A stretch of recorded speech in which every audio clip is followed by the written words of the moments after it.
correspondent Nicola Hill joins us now from London with more. Nicola, first, how is this virus spread between humans and cats and vice versa?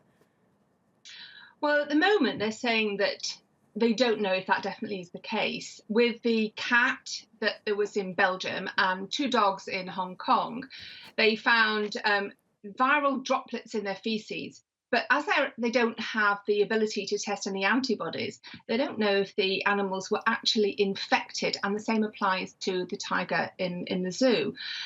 So a lot more investigations need to be carried out before they can confirm that.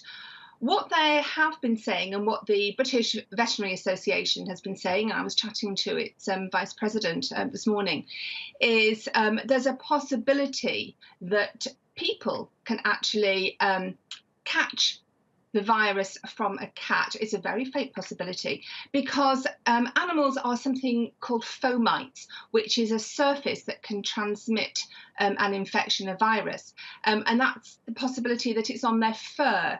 So the way they explained this to me is that you can have your cat, your pet cat in your home.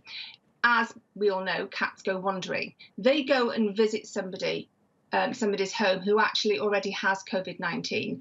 That person strokes them. Your cat comes back into your house, you stroke it, and there's a possibility you're going to pick up the virus then. So what they and the international animal charity, the PDSA, are actually saying is that you need to be as meticulous with washing your hands after you touch your pets as you do with touching shopping trolleys or doors or anything like that. And the other thing they're warning is that don't stroke other people's animals because you don't know if there's a very faint possibility that the virus is on their fur. They're also warning that people who've got other animals, who've got dogs that need walking.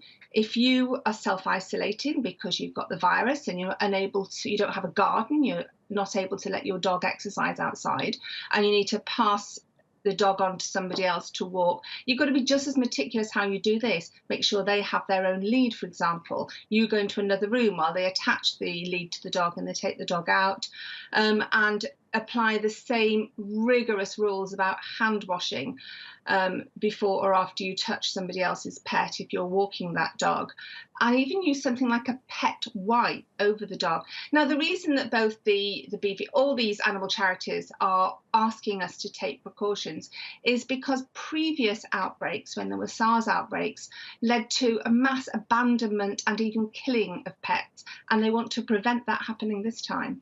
Yeah, that certainly is terrible to think about that.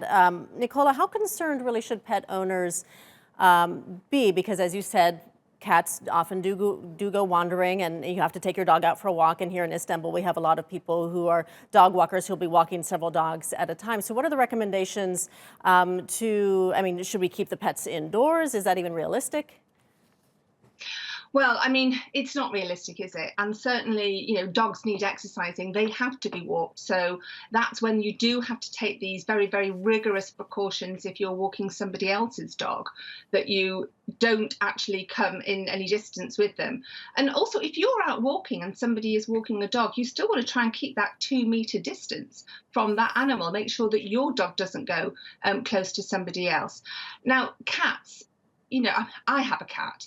There's no way my cat would stay indoors the whole time. He's a one-eyed ginger Tom. He likes to go exploring. He likes to see if he can scrounge food from neighbours.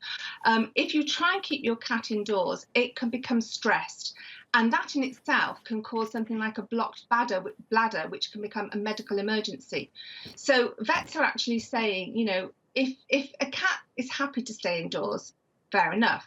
If it's scratching to go out and it's going to become sick by keeping it in, then let it out. But if you're going to cuddle your cat, and in fact they're saying at the moment with the social distancing, try not to cuddle your cat. Make sure you wash your hands before, make sure you wash your hands afterwards. Don't kiss your animals.